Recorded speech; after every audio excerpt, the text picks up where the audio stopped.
Now I'm saying this is part 3, but it actually feels like part 12, because this is the 4th fucking time I've had to record this video, and it's basically giving me a giant headache, and I'm really pissed off about it. I've just been having massive technical issues. Well, that's not actually true. Let me talk you through the reasons why this is attempt number 4. So, first attempt, last night, it was a nice summer evening, or nice spring evening. You know, planned to go out with the boys, have a few drinks in town, watch the Arsenal versus Napoli football match. And I had a 2-hour window before leaving to go out where I had to record this video. And everything was going cool. I planned it out, you know, I did all my notes, sat down to record it, started recording it. And I got about three quarters of the way through the video when some absolute dickhead politician knocked on the door and wanted to like sell me on all the benefits of voting for him, and I couldn't get rid of him. It was an absolute nightmare, so he fucked the video. I was planning to go out with my friends, so I didn't have enough time to re-record it, and that is why this video is already a day late. So I thought, no problem. These things happen. I'll wake up early today, I will crack on, and I will get this video out nice and early on a Friday. You know, I like to get a video out every single day. I tried hard to get a video out yesterday, but politics fucked it up. So this morning, I wake up nice and early. You know, I've got all my prep from yesterday. I sit down to record, and the video's going fine. There's absolutely no problems. It's all cool. And then for the first time ever, during a video, or during recording of a video, my computer just crashed, literally at almost the same point that the politician knocked the door yesterday. The video crashed midway through, a computer crashed midway through the video, ruined it. Absolute nightmare. Very pissed off. So then I had to try and re-record the video. So on the third attempt, I start recording the video and it's all hunky-dory, it's all fine, it's absolutely no problem. It goes through the same process as I always do. I fire up my video, desktop recording software, doing a video no problem. On the third attempt, it finishes, it all went smoothly, everything's cool, everything's done. I'm looking forward to just hitting save and then going out for a nice family bike ride with my wife and my kid. And then as I bring the video up to do some little tweaks, little edits, I find that for some strange fucking reason, no audio recorded with a video for no reason. This has never happened before, ever. Never, ever, ever, ever, ever happened before. So then I go into, again, the software that I use to record everything. For some reason, the piece of software decided to reset all my audio settings. And if you have ever done anything like producing videos like this before, you will know it's not as easy as just opening software up, hitting the record button, and off you go. No, you have to configure your microphone, you have to configure your volume levels, you have to configure how your system sounds on your actual PC are going to show up on the video. It's a fucking nightmare, and it takes at least an hour just to configure the audio. So basically, I am really pissed off that this is the 4th fucking time I've had to talk about these fights. I am sick of talking about these fights. I don't want to talk about these fights anymore, but I've got to, and I've just got to hope that this time it'll be 4th time lucky. But anyway, enough of that shit. I am sorry that the videos are out late this week. I was well ahead of schedule. I was crushing it. I was on track to get these videos out earlier than ever. But unfortunately, life punched me hard in the dick, and now I am behind schedule once again, which is really, really, really, really, really annoying. But fuck it. We soldier on. So, remember, despite the fact that this has been a very, very annoying week, I have already covered 6 fights on this card from a betting perspective. So don't forget to check out parts 1 and 2 of this video. I'll leave a link to those videos in the description below. And also don't forget that if every single video that I put out this week gets 150 likes, which is nothing compared to the amount of views these videos are getting. These videos are getting well over 1,000 views. All I'm asking for is 150 likes per video, and I will do a bonus live stream video tomorrow, 2 or 3 hours before UFC Russia takes place, where I will find you a decent value prop bet for every single fight taking place tomorrow. And if you don't know what a prop bet is, it's basically a highly specific bet, such as over him to win in round 1. That would be considered a prop bet. And on top of that, I will also take however much time I need to answer every single one of your questions in the YouTube live stream chat box Q&A thingy. I will do that. But guys, for whatever reason, we are struggling to get likes on the videos this week. I'm guessing it's because this card is basically shit for betting and no one cares about it. But please, help us reach that like target. If you want that live stream to take place, hit the like button right now. And also, please share these videos on any forums you post on or on your social media profiles to let us hit those 150 likes. So if we don't get 150, there will not be a live stream. Is that it? Have I said everything? Oh, one more thing before we get into the first fight. Also, I've seen in the comments this week, a lot of you are saying that, you want to listen to the audio from these videos, but you can't because you don't have an iPhone. Earlier this week, I set up the podcast for Apple iTunes podcast app. So if you search for the Moneycast, you can now listen to the audio from these videos on there, because I know it's difficult to watch 2-3 hours of my videos every week on YouTube. And also, if you leave my videos running in the background when you're doing housework or working out or whatever, or taking the dog for a walk, it's going to kill your phone battery. So it's really shit how YouTube make you have to keep the app open to listen to the audio. But I am on Apple iTunes now. Check it out, the Moneycast. And if there's any platforms that you listen to podcasts on that you want me to put the audio from these videos onto, leave a comment below, guys, and I will do my best to get those platforms set up for next week. Now, let's get into the first fight that I want to talk about today, which really isn't the first fight that I'm talking about today, because I've talked about this fight in depth on 3 fucking occasions before now, but I'm going to do it again because I'm stupid. So the first fight we are going to go into is Amedovski against Krzysztof Jotko.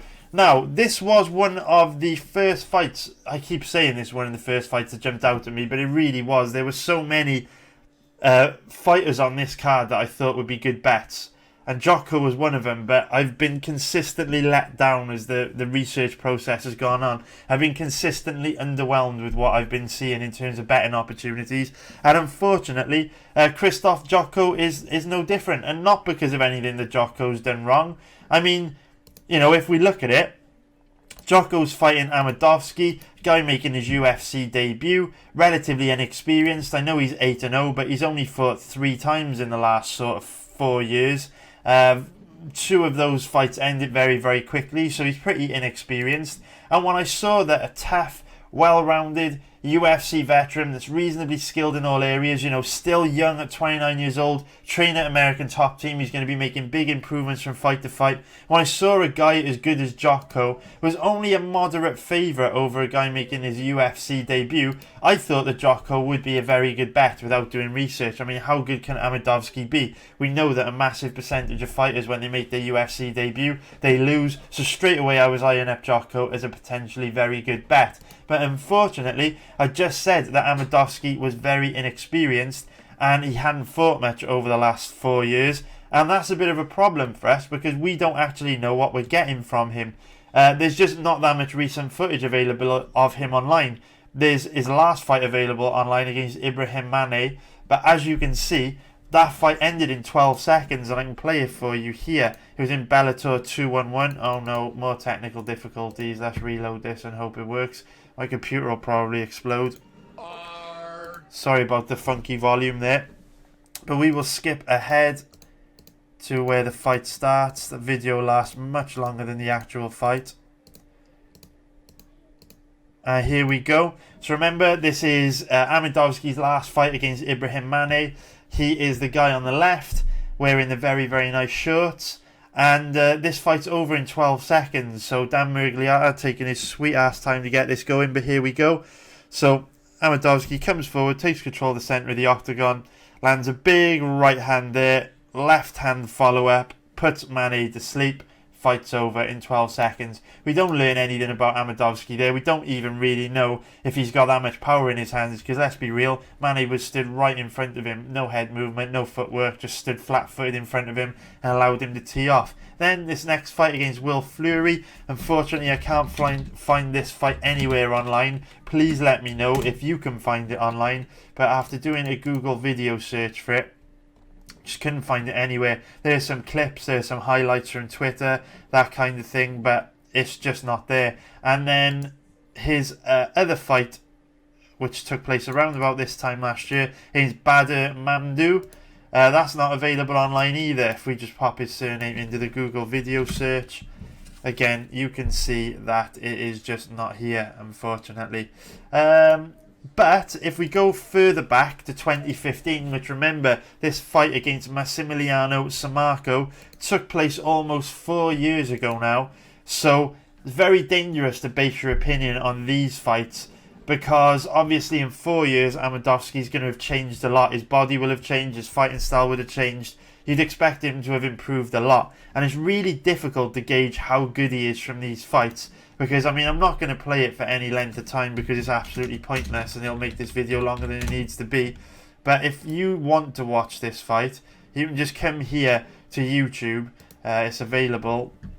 And the problem with this fight is Amedovski's just fought a really low level of opponent, you know, and he just basically throws these guys around the cage. They don't tell us anything about how good he is because they're so bad, it's tough to gauge what his skills are like. You know, I always say it doesn't matter who a fighter has fought in order to determine how good they are. You could tend to see by the technique, you know, what they bring to the table. But with this fight being 4 years ago, and with, you know, this guy Sammarco just giving up positions so easily, it's really difficult to gauge where Amedovski is. So this fight pretty much sums up this card for me, guys. This card is totally shit for betting so far. I've still got a couple fights left to research on it, which I'm going to have done in the next few hours, but so far I haven't found anyone worth betting. And remember, it's really important not to force bets. This game is a game of will.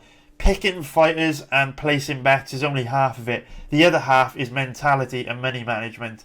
And on events like this, it is so tempting to place shit bets just to force action, to get that excitement, to get that dopamine hit, to make the card more interesting. But you cannot force bets where there aren't any. We've absolutely crushed it in 2019. We've made loads of money. Why risk taking good money you've already earned and putting it at risk on fighters on this card that just aren't mathematically a good bet? And also, over the next few weeks, there's loads of events coming up. On next week's event, I think I've already identified 2 excellent bets. Why risk taking potential profits from next week and putting it in harm's way and potentially gambling it away by placing bad bets on this card? And I'm not going to say I'm not going to have any pre-fight bets for this card at all. So I say I've still got a couple of fights left to research, but so far I've found nothing. And this fight between Jotko and Amedovski pretty much sum up how shit this card is for betting. But now we move on to the next fight. We can throw that over there, and I'm hoping I never have to talk about that fight again. I'm hoping that this video will go smooth this time. The next fight that I want to cover is Alexander Yakovlev against Alex de Silva. Now, similarly to how I felt about Krzysztof Jotko, I also felt the same about Yakovlev. I felt that when I saw Yakovlev was fighting, you know, a young fighter, he's only 23 years old, he's from Brazil, doesn't have that much experience competing outside of Brazil. It's going to be tough for De Silva, you'd think, to go in there and fight against a big, strong Russian that's reasonably good at everything. That's going to have home advantage on his side. And also, Alex De Silva is taking this fight on just 2 to 3 weeks' notice. Alexander Yakovlev was scheduled to fight against Teemu Packan originally, so De Silva's stepping up to take this fight on short notice. So, based on all those challenges, knowing that a massive percentage of fighters that make their UFC debut lose when they make their debut, I actually thought, again, that Yakovlev at these odds, you know, around about 1.74, which would be in money line minus 135, I thought he had to be a good bet. Surely, you know, he's a UFC veteran, he's absolutely massive at 6'1" with a 74-inch reach, reasonably good everywhere. You know, this is a guy that's gone the distance with Damian Maia, for Christ's sake, and Kamaru Usman. That's how good he is. Surely he's going to be able to get past a 23-year-old Brazilian making their debut on just a couple of weeks' notice. However, when I started researching this fight, I now actually lean more towards Alex Silva. So Silva is the guy in the black shorts here, and this fight was his fight from Aspera FC 57 against Fernando Coleman. And I'm just going to leave this fight running in the background. There's nothing too major that I want to point out in this fight, but I just want you to see, you know, basically how good Alex de Silva is. You know, he's very aggressive, he's got nice technical Muay Thai, reasonably skilled everywhere, throws a high volume of strikes, and You know, even though his takedown defense isn't bulletproof, you can see here that it's not bad. He showed some good balance there, strong hips, did a great job of getting this strong left overhook in play that he can use to disengage from the clinch and get himself out of this position. Sorry guys, this is lagged out here. Oh my god, this video is cursed. This video is cursed. Anyway, he uses the overhook to disengage and get out of that bad position. And De Silva's aggressive, technical, high volume style of striking is very interesting in this fight, because Yakovlev, oh my god, it's buffering and lagged out again. Here we go, it's back. Yakovlev is one of those guys that's really passive. He is really tentative. When he's clearly behind in a fight, behind in the scorecard, he doesn't go up a gear.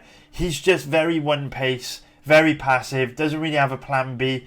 Kind of like cruises. He's one of these frustrating guys that cruises and shows no urgency. And that could get him into trouble against like a guy like De Silva that's aggressive, fights at a high pace, shows a high volume of strikes, and is reasonably good everywhere. Now we can see here, you know, De Silva, this fight, remember, is from way back in, you know, September 2017. You know, back here, De Silva probably would have been 17 years old, and at that stage in a fighter's career, you know, they make massive improvements from fight to fight. So imagine how much better De Silva is now at 23 years old from when he would have been back in 2017 at probably just 21 years old. He's going to have made big improvements. Here we can see him shoot in on a nice, initially a deep double leg takedown. He switched it to a single, and he doesn't get it. But I just want to show you the fight ending sequence here. Ends very, very shortly. They're in the clinch. You saw De Silva fishing for a takedown.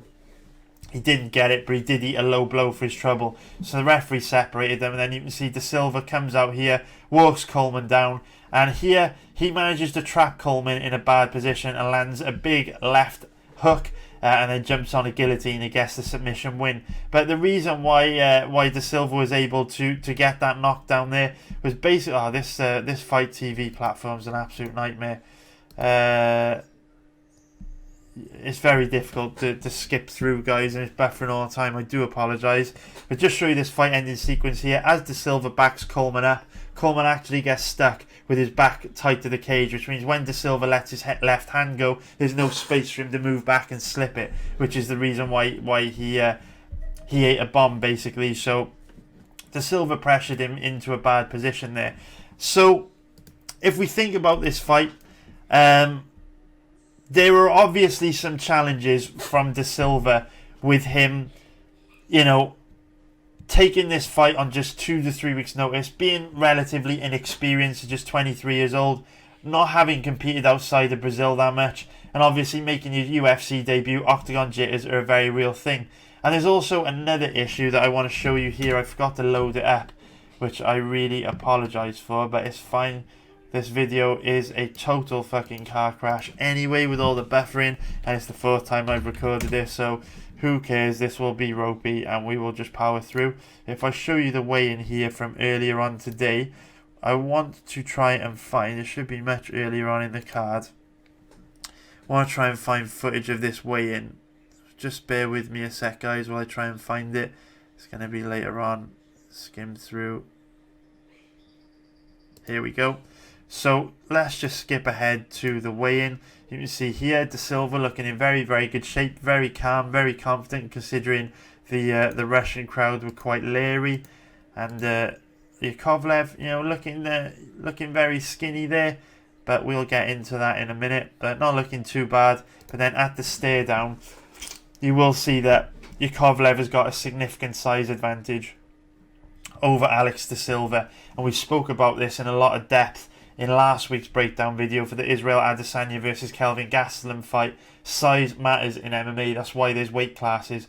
Trust me, if Kelvin Gastelum was the same size as Israel Adesanya, if he was the same height, had the same reach, Gastelum would have won that fight last week. But if you go back and watch that fight, you would have noticed that Gastelum barely landed a power punch all fight. Yes, he hurt Adesanya early, but aside from that, didn't really catch Adesanya with anything big. And that's because even though Adesanya was wearing a lot of damage on his face and Gastelum was landing, every time Gastelum threw a power shot, Adesanya had the distance and the range to just slip the punches. So when Gastelum was landing, they weren't landing with full impact. Adesanya was just being caught on the end of Gastelum's punches and taking the sting off it, and also a lot of Gastelum's punches, the power was taken off him by landing on, the top of the head or the shoulder of Adesanya. That's why size is such a big factor, and this is obviously quite a big size difference between Yakovlev and De Silva. So we said a few moments ago that De Silva's obviously got a lot of challenges here. Like I say, he's only young at 23 years old. He's making his UFC debut. Octagon jitters are a real thing. He is fighting out. He doesn't have a lot of experience fighting out of Brazil, making his UFC debut on just 2-3 weeks notice. But Yakovlev also has some challenges here. We just saw he's a very big boy at 6'1" with a 74-inch reach. And the concerning thing about that is that for whatever reason, he has chosen to take this fight at lightweight, which is very, very confusing because he is a big boy, as we've just seen in the weigh-in video. And also, as you can see, the majority of his fights in the UFC have been at welterweight. He was welterweight against Cummins, welterweight against Usman, welterweight against George Sullivan. He did fight Gray Maynard at lightweight, but that was really the only time over the last few years he's fought at lightweight, because he fought Muzoki at welterweight, of course Damian Maia at welterweight, and then even before he came into the UFC, he fought Paul Daly at welterweight. He fought Rashid Magomed at welterweight. So this is the first time in a long time, in fact since 2015, almost to the day. This is 4 years since Yakovlev last fought at lightweight. So how is he going to deal with that massive weight cut? How's his cardio going to look? How's his chin going to hold up? All these things that can be affected by a tough weight cut. How's Yakovlev going to look at 155 pounds? Because he didn't look like he had a lot of weight to lose when he fought at 170 pounds. How is he going to look now? And also, another concern I have about Yakovlev is that he hasn't fought for 3.5 years since he fought Zach Cummins back in 2016. So where has he been for that amount of time? It's a hell of a long time to have out, and we know ring rust is a very real deal. Now, if you go to Yakovlev's Instagram page, you can see that he's a very, very busy guy. He is a gangster rapper in Russia, so he focuses a lot on his hip-hop music. He also seems to have a lot of business interests as well, and he does also dip his toe into the water of Russian politics. So he's clearly very busy, and you have to question, what are his motivations for coming back to MMA after 3.5 years? Does he even want to still fight? How is he going to look against De Silva after 3.5 years? Because De Silva looks like a young, hungry, talented, skilled fighter that's going to be making big improvements from fight to fight. And if Yakovlev's not that really motivated to fight, he's got so many other things on the go, that's a big red flag. Also, again, I'll say it, why is Yakovlev coming back after 3.5 years? Could it be a case of him still being under contract with the UFC? I'm just going to play this fight in the background against Jacob Kowalkiewicz against De Silva, but could this be a case of Yakovlev's only coming back because he might be under contract with the UFC and he might have maybe one fight left on his contract and he wants to go and sign for a big Russian MMA promotion like Fight Nights Global or M1 Global, who will pay him way more than the UFC will pay him, but he doesn't want to go and sign with them because he's still under contract with the UFC. So is he just coming back to clear his one fight contract and then move on to a different promotion? What are his motives for basically taking this fight? It's very, very strange. But here is De Silva's fight against Jacob Kowalkiewicz. I'm just going to call him Jacob because I don't want to butcher his surname any more than I already have. And this fight took place almost 2 years ago exactly, which means, again, we would expect De Silva to have improved a hell of a lot since then. He was only 21 years old back when this fight took place. And you can see very early on to this fight, he's very technical, very aggressive, very sharp, and we actually makes a mistake in this position. He allows Jacob to tie him up and get 2 underhooks and a full body lock on him very, very easily, which Jacob should be able to turn into a takedown. Now, De Silva's gone to the overhook here, but what he should be doing to defend this position would be to fight for underhooks, which for whatever reason he doesn't do. And by not fighting for underhooks, it enables Jacob to keep control of his body and eventually change levels on a single leg takedown, turn the corner and complete the takedown. And this all came about because De Silva basically didn't battle for underhooks. But he's only 21 back then. I'm sure he's going to have made significant improvements to his takedown defense since then. And here we see De Silva showing a very active guard. As soon as his back hit the floor, he went straight to rubber guard.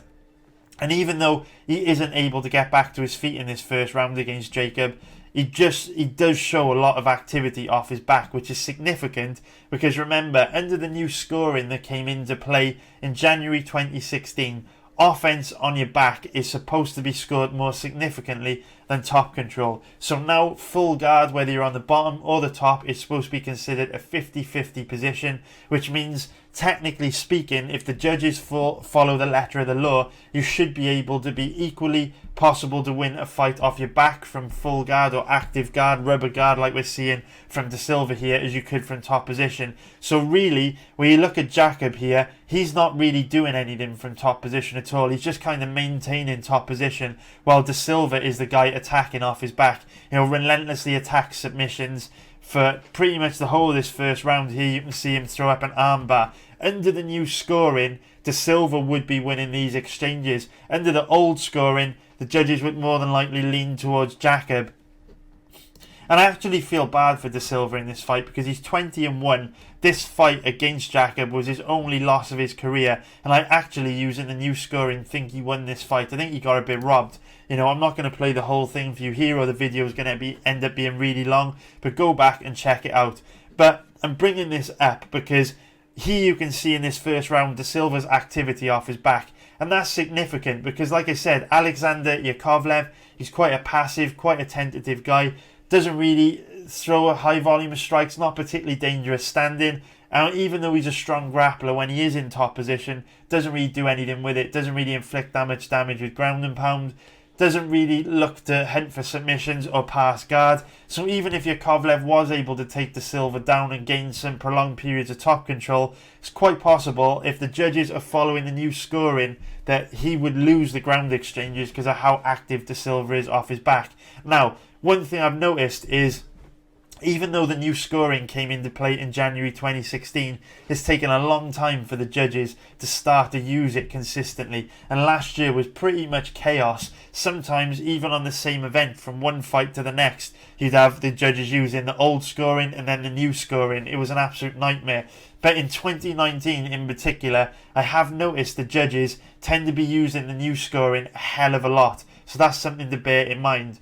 So the only other thing that I want to show you about this fight is just really the beginning of the second round.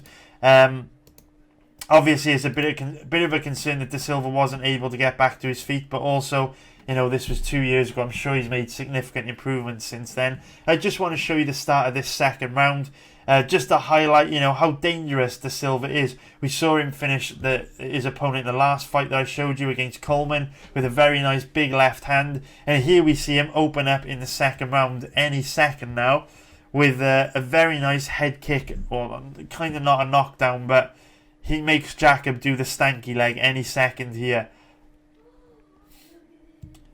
So he's kind of setting him up for the head kick there, but hesitated to pull the trigger on a couple of occasions, probably for fear of being taken down. But then here, any second now, lands a very nice head kick and makes Jacob do the stanky leg. I think De Silva got robbed in this fight, guys. I don't think he lost, but I don't want to keep playing that fight for you, just because this video is going to end up being super long. But just go check it out. So initially, I did lean towards, I thought Yakovlev might have been a good bet, but now I definitely lean towards Alex De Silva. So if we take a look at the odds here, De Silva's currently around about, call it an average of 2.25, which is plus 125, giving him an implied probability of 44%. Now, I can't bet De Silva because he's 23 years old, he's taken the fight on just 2 to 3 weeks notice, doesn't have that much experience competing outside of Brazil. Yakovlev's got a big size advantage over him. He's also got home advantage, and he's an experienced UFC veteran. And we know the fighters, when they make their UFC debut, lose a large percentage of the time. So Alex De Silva is a big risk, even though I lean towards him. But on the flip side of that, if we look at the odds on Yakovlev, currently around about an average of 1.74. Sorry, my nose is itchy. At 1.74, which is money line of minus 135 for an implied probability of 57%. There's no way that I can bet Yakovlev either, because like I say, he's passive, he doesn't show that much urgency, really low output. Again, it's a concern that he's fighting at lightweight for some random reason. We don't know how he's going to look at lightweight. And also, with him not fighting in the last 3.5 years, not only is ring rust a concern, but I'd also question his motivation. But that is it for today's video. I hope you enjoyed it. Remember, if every video I put out this week gets 150 likes, I will do a live stream on Saturday, a few hours before the event takes place. But you must smash the like button to make that happen. 150 likes. Share this video on your forums, your social media pages to help it get there. These videos are definitely receiving enough views to get those likes, but not enough of you are smashing the like button. So please do that for me. It would mean a lot. And please also subscribe if you haven't already. That is it for part 3. Please check out part 1 and 2 if you haven't already. And I'll be back very, very, very soon with part 4. I just hope that that one doesn't fuck up all the time like this one did. I'll be back soon, guys. Take care and good night. Too many thoughts on my mind, I can't sleep at night, so I just keep writing. I don't need no help, I don't need opinions, so don't waste my time then. I just been living online, my city don't show me no love and that's fine. Fuck local radio stations, I got more plays than all of these rappers combined. I'm going again, I've been going in, I'm fed up with so many things. I gotta just let it all out, I'm talking about the shit they've been talking.